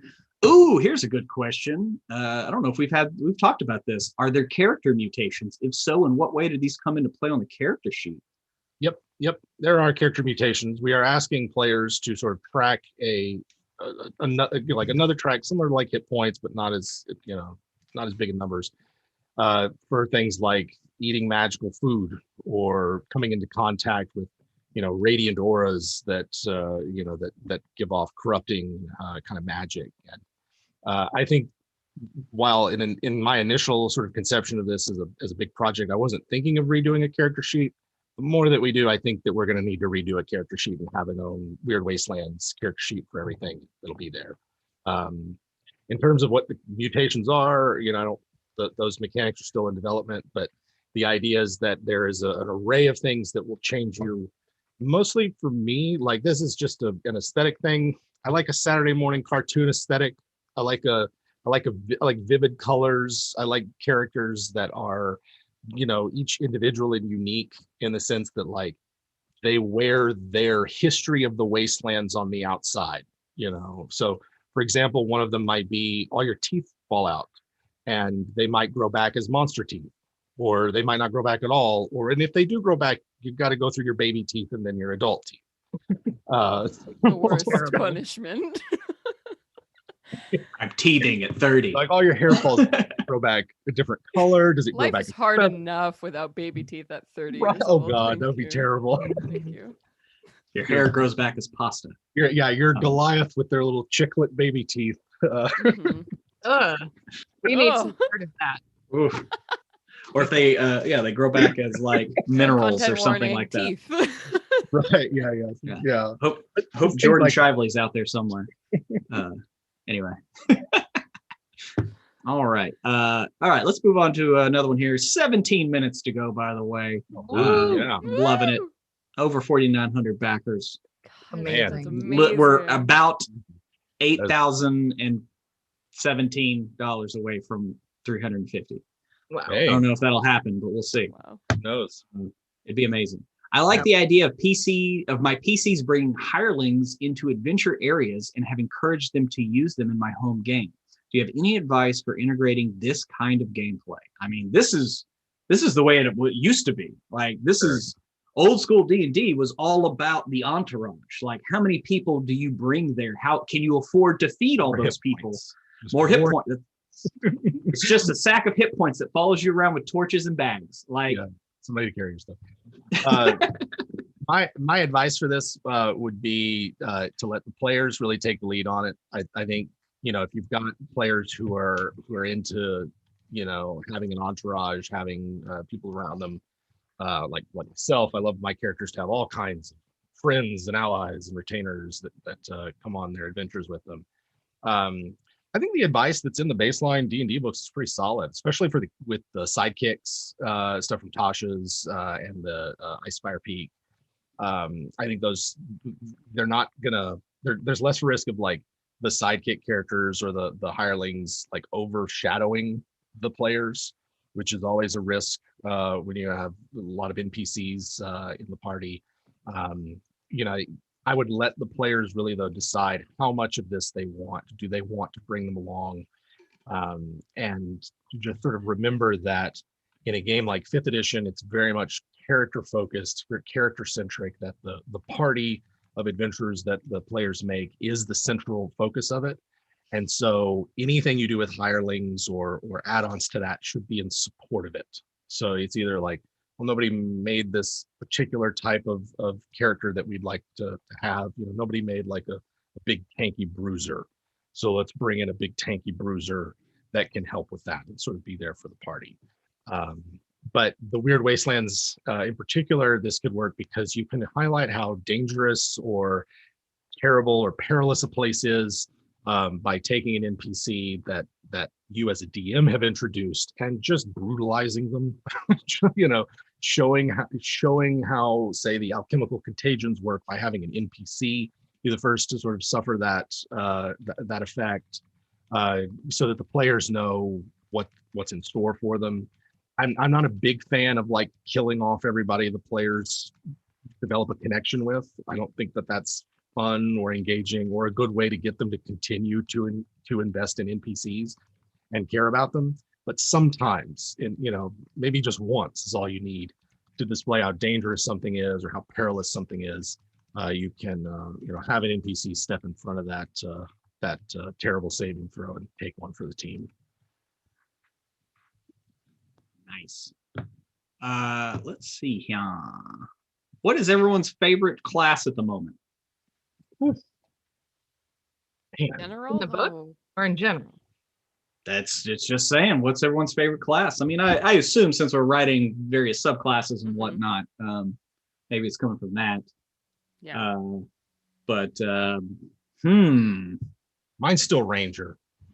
Yeah. Like to me, Ranger is like the quintessential adventurer. They're someone that can fight. They know a little magic. They know how to get around. They, maybe it's the influence of Lord of the Rings and Aragorn and just the journey there that's so imprinted on me. But to me, like Ranger is still one of those that when I think of a D&D adventurer, they're more than likely a Ranger. See, I think for me, that's always been Wizard. It's like I cannot imagine D&D without Wizard. And my whole life, I mean, I GM, I would say 98% of the time. But other than that, I always love the idea of playing a wizard. And I'm very, very stoked to play trash wizard for this.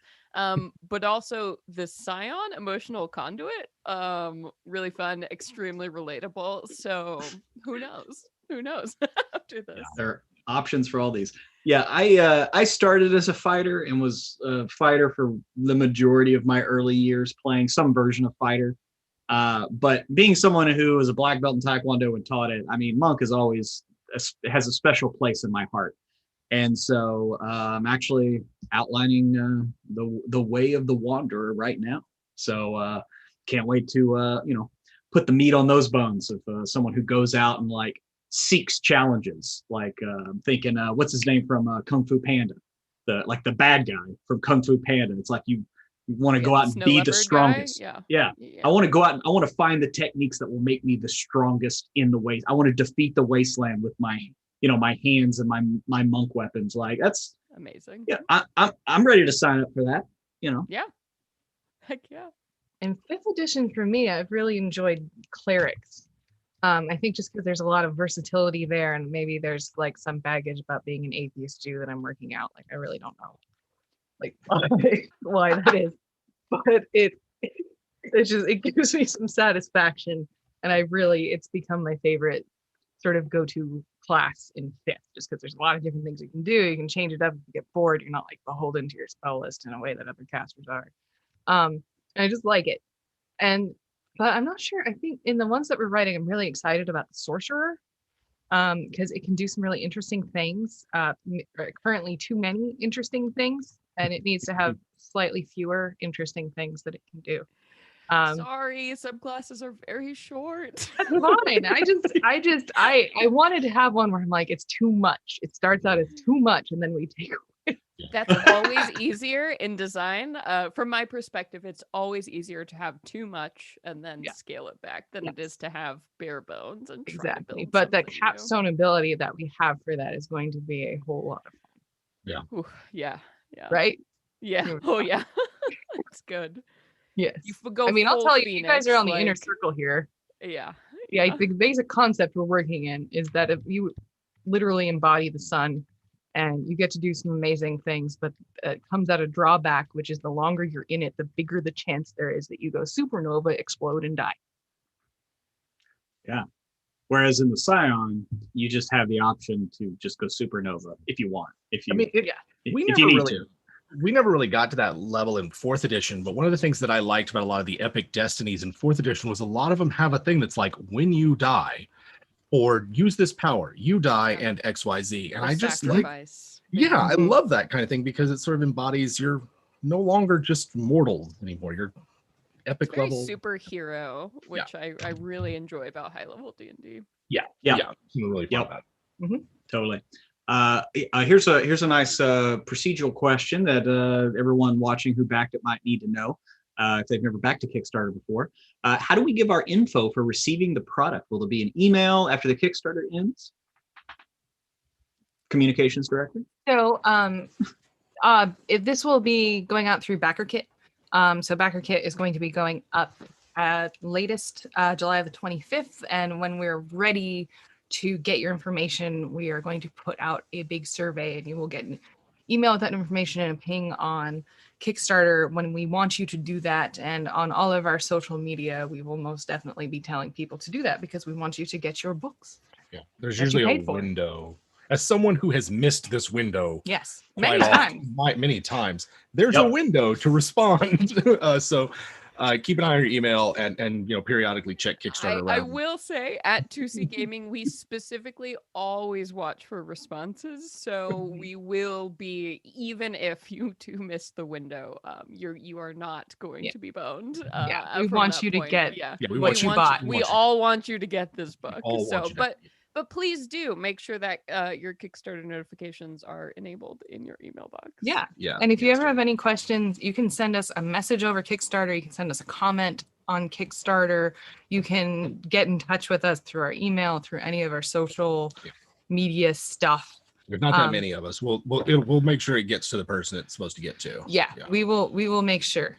You're one of us now, and we are going to help you out with whatever you need. Nice.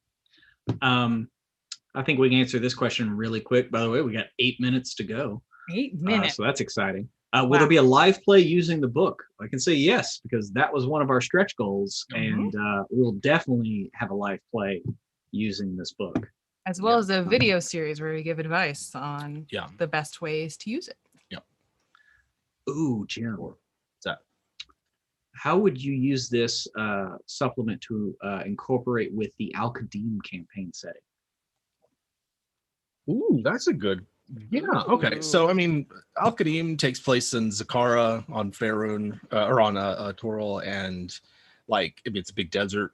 So there's a lot of like the weather and just general survival stuff that you could use. And I imagine there's a lot in the book as well that's very elemental themed, which is another big thing with Al Qadim.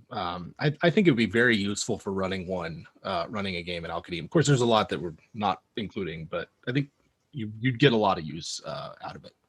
I think it'd be really interesting to tie, apocalyptic themes to the elemental planes. I think there's a lot of rife material there that I think would fit very nicely with that setting. Ooh, yeah. Okay, Oh, I yeah. see what you.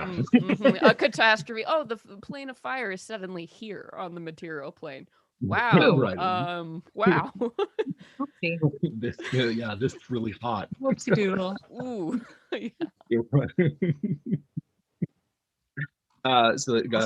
Like I think this next one too is this book easy to convert to other games like 13th Age, Pathfinder, Spyhander. I think you'd be able to use it in all of those, no problem. I mean, the mechanics obviously would need conversion, but if you're familiar with that game in 5th edition, I think it'd be pretty easy to readjust DCs or model them mechanically. But there's also going to be a lot in the book that's just gameable ideas and places and things like that. A lot of the inspiration that I've had for like the wilderness stuff came from Forbidden Lands, which is a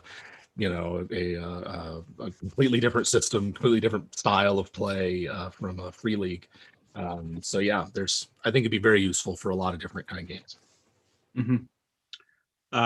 So we have a question here. Would you be interested in doing more live streams on YouTube, maybe Q&A or some UA discussions? Well, every month we do a QA discussion with our moral patrons on Patreon, but maybe, I don't know, like for special events, we could maybe do some more. I don't know, what do y'all think? Fun.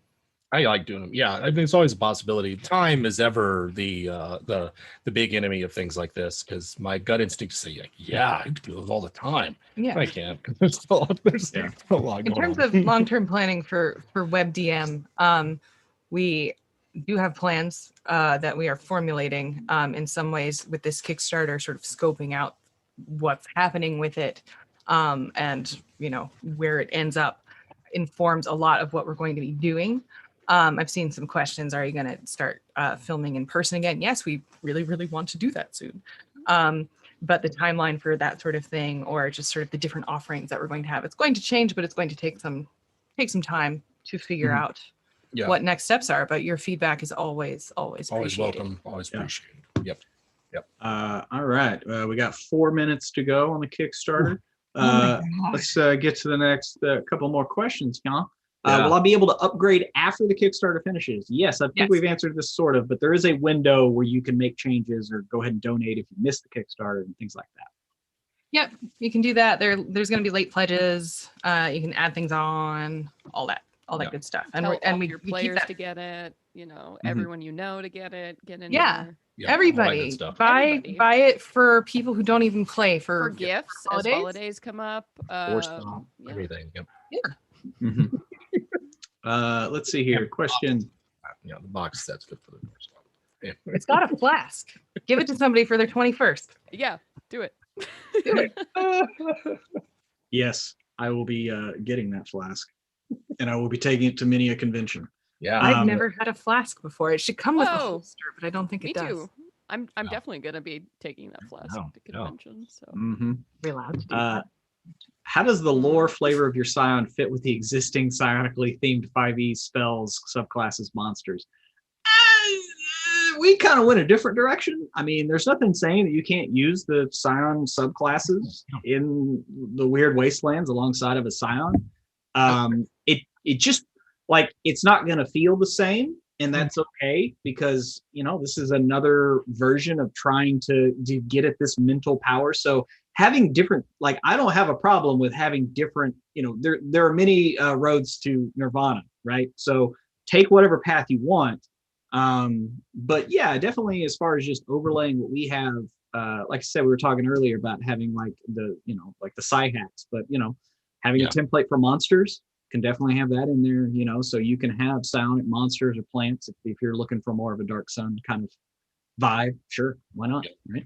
I think it fits just fine. Like in a lot of ways, 5e has taken an approach with psionics that's like sometimes psionics can produce something that's like magic, but it's also sort of its own separate thing. And there's a lot of different types of supernatural power in D&D, and I think a lot of times we talk about them in very blanket terms, but there's everything that we've come up with, and that especially Pruitt and Celeste have in designing this class and refining it, is like, I think it fits right alongside that, and you could use both side by side and not really have any issues, I think. yeah, I think the main joy I think of the Scion in this is that you can have 2 or 3 scions at your table and they all actually feel very different. As opposed to, I think some of the approaches have been very blanket approaches, like letting you do everything, which is really overwhelming and doesn't feel as special. What I really enjoy about ours is like, if you have in your head your idea of what a scion looks like, we have that option or something else that can exist, at the same time, and embrace that. Yeah, Very definitely. well So said. just so y'all know, we are at 65 seconds left, Yep. and we're having a second. Wow. Yeah, they Oh are. my god! they're down, but I didn't know if they Oh, it's did red. this. Oh, it just like- turned red. Whoa! Oh my! I didn't know it did this. I've never seen this before. I need to roll my morale. I want to run out of the room right now. Uh-huh. I need a paper bag 45 seconds. very badly. Yeah. So, hey everyone, here at the end of this Kickstarter, which again, you can change your pledge, you can upgrade, do all that after the fact. This is just kind of like we have to put an end on it. But we just want to thank you so much for all of your support, your love, everything, because we get to do this because of you. Literally, we get to do this only because of you. So thank you so much. As we have 20 seconds left. Absolutely. This does not exist without any of you. And thank you for your support for 6 years. For 6 years, yeah. 6 years You has guys brought have us here. really been with us, especially those over the long term and those who've joined us and been fans recently. Really appreciate it. This is amazing. Yeah. And awesome. We got 3, 2, 1. Wow, look at the fireworks on the page. Yay! So $343,578 Wow. My God. Amazing. with 4,947 backers. Wow. Holy crap. We love you. You're amazing. And we just Thanks. hope that we can provide a book for you. We don't hope, we know We that know. we are going to provide And a it's book for gonna kick you. ass. I'm Yeah. a third party telling you this book is gonna kick ass. I'm not paid to say this. I genuinely believe this. It's not in her writing contract. So. It is not in my contract to tell you it kicks ass. This is my personal opinion. Yeah. Yeah, it's gonna be fun. Wow, this is really awesome. It's Thank over. you all. It's good. Yeah. Mm. Thank you all so much. I'm really excited to share this with everybody. Yeah. It's going to be amazing. It really is exciting. It really is exciting. We're sort of a nerd form evolution of hobbyist to DM to content creator to game designer. It's very it's just really awesome, and we couldn't do it without you guys for 6 years. Doesn't matter how long you've been. It's really really special. Really appreciate it. Most definitely. Y'all are awesome. So yeah, do we want to say anything? We want to answer another question before we get out of here? Like, what's the plan? I didn't even think about this until now. Yeah, I don't. Yeah, much like in the D&D session, I did not think of what was going to happen at the end until it arrives. So I'm happy to answer a couple more if you guys are. But I'm just as happy to sign off. But there are a few here that I see that I think would be good to answer. Yeah, which one are you looking at there, Jim? Will there be any advice given running high-level Wasteland games? And I one of the things that frustrates me is the sort of self-fulfilling prophecy of nobody plays high-level games, so nobody makes content for it, and it's hard to run games because nobody makes content for it. So one of the reasons why in the very first place we picked 2C was because they have an understanding of all levels of play of D&D. And that D&D is a 1 through 20 game that even if you haven't had a chance to get there, at the very least when you do, we want there to be something for you. And so there will be not just advice, but content, locations, monsters, NPCs, things like that to use. Yeah, 2Z Gaming knows 20th level and beyond better, I think, than any third-party company out there. And we've produced a lot of content for high-level play, and we can absolutely guarantee that Wastelands is totally getting the support it needs for those higher levels as well. Yeah. Yep. Sure. For real. Most definitely. Mm. Let's see. See any more? Let's see here. Will there be any alternate race treats or feats? Like, how do doppelgangers or changelings function in this world, or are there any differences? I know that we're definitely going to have feats in there. Jim, what do you think about like races or like alternate rules for races and things like that? I think if we did anything, it would be along the lines of how Wizards is doing their lineages recently. For a long time, I've tried to separate out all of like the ASIs and the like from characters' background, just because I feel like it opens up play and creates a more interesting game world. For the most part, though, at this point, it would be like adding in something that I wasn't really going to include. So if there's space and time, we will have something like that. But we want you to be able to, play any sorts of character and to reimagine, things that already exist in D&D in different ways. It could be that a changeling is, was born, just a normal mortal or whatever human, and through the course of their life in the wastes took on this ability. And do that for Dragonborn, Tieflings, Loxodon, whatever your favorite ones are. We don't want to say like, no, you can't. This isn't here. We really want a setting that says, yeah, it's here and more. Most definitely. We gotta wrap it up here, I think. Oh yeah, we do. We do have parental duties to We're parents. attend to The sometimes. child who relies on us to live. Yeah. There we have it. Yeah. Yeah. But Like we always say, we're going to save the questions that we did not get to. And trust me, there are plenty. I'm looking at 156 new messages, but I know there's a period in between. So that means we got like 75 more questions at least. And we did skip around a little bit. We were trying to stay on theme tonight. But trust me, we're going to put all these on our patron question doc, and we will get to them just as soon as we can. Right. But I just want to say once again, thank you so much for all of this. Being with us back in this project. We love you and literally could not do this without you. So thank you. yes, we are taking next week off from video podcast and also Patreon podcast because we need a break. Taking We're a overdue. vacation. Taking a little break. And we will be back on the week of the 21st. And that is also the week that is sort of like the very last time that backer kit will be up. It'll be up on or before July the 25th. And we're also about to post an update on Kickstarter for all the people who backed with more of this information. And we'll get subsequent updates to you as the project goes. And thank you